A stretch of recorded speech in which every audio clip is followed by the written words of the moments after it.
monster. Our next guest realized his time was too precious to sit in front of a computer monitor playing Tetris. Why play Tetris when you can let your computer do it? After a couple of $100 in parts and tens of hours of tedious design and coding, he can now sit back and let his netcam play Tetris all by itself. Colin Fahey is here with his Tetris playing netcam. Colin, this has been 13 years in the making.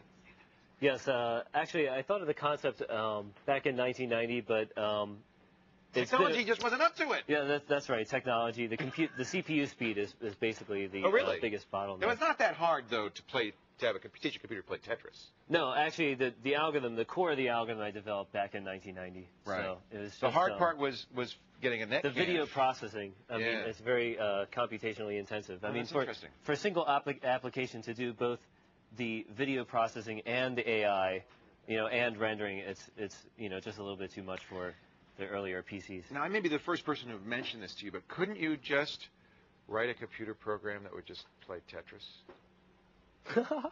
You mean without an AI, or? Well, no, you have an AI, but no camera or anything. Just like. Oh, well, my objective was to create something that mimicked a human player, because the original Tetris did, in fact, have an AI, in its demonstration mode. Yeah, just let it play itself.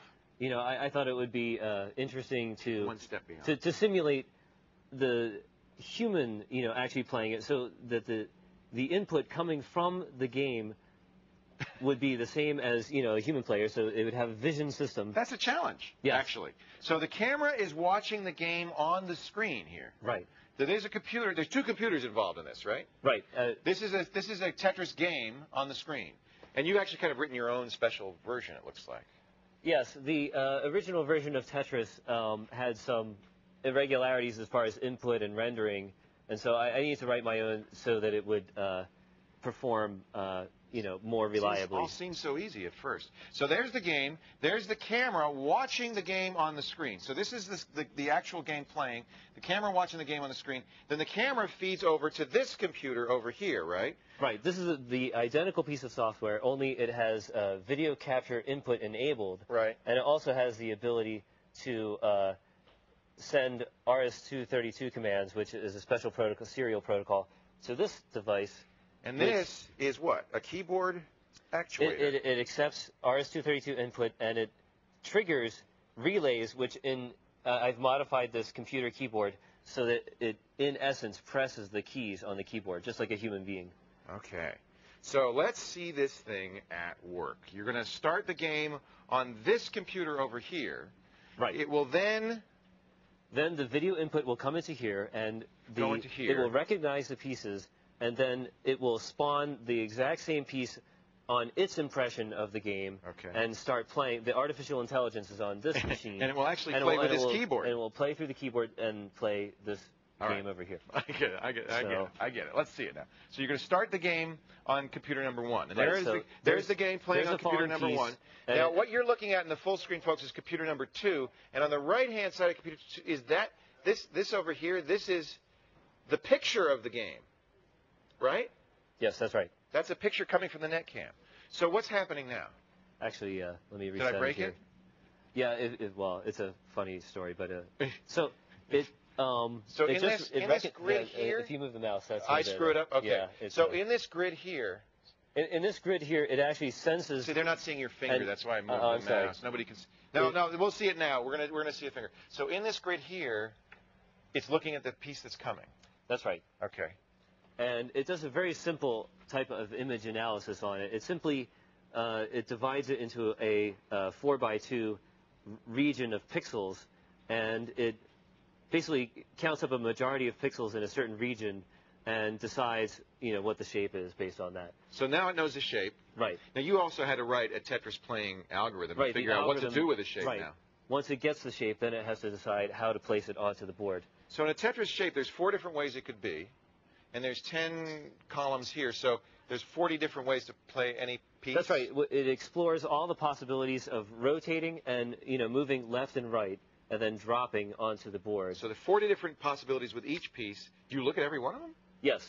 And then for each one of those possibilities, it has to sort of score the board. Right. It has to Was rank this a good the board. move or a bad move? Yeah. And so In an early version of the AI, what it does is it has basic human heuristics determining, like, well, what's the goodness or badness of the move. Right. Like, so, for example, one thing is, if the pieces start piling higher, that's bad. Yes. Right.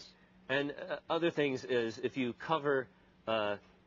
form holes, like embedded holes. That's bad too. That's right. Because you can't fill that in without clearing the rows above it. Exactly. Yeah, yeah. And then, See, I played a little Tetris in my time. Yeah.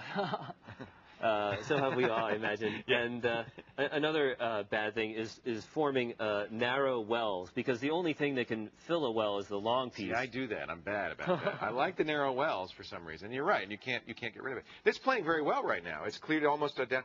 How well does it play? Does it win every game?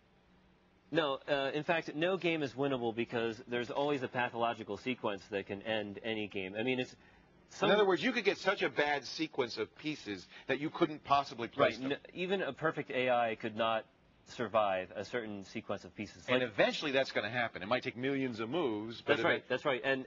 But for some of these better Tetris AI algorithms, that it's a very real possibility that you'll encounter some of these more obscure sequences.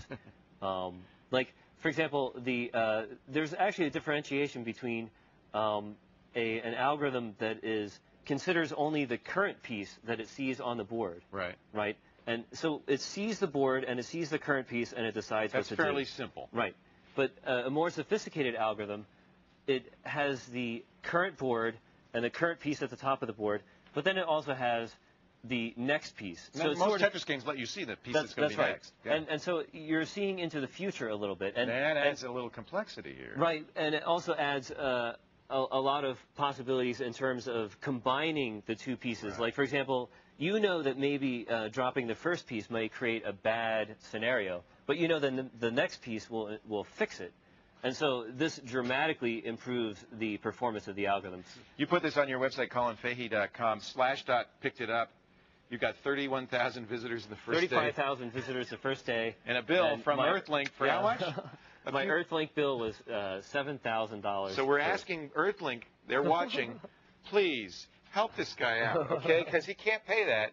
And if anything you can do, Earthlink, we'll give you a big plug on the air for being nice people and helping Colin Fahey out, right? Yeah, that's right. All right, that's what this is the Slashdot Defense Fund. I think we need to start here because it could be costly. Are you prepared for a lot of people going to your site from this show?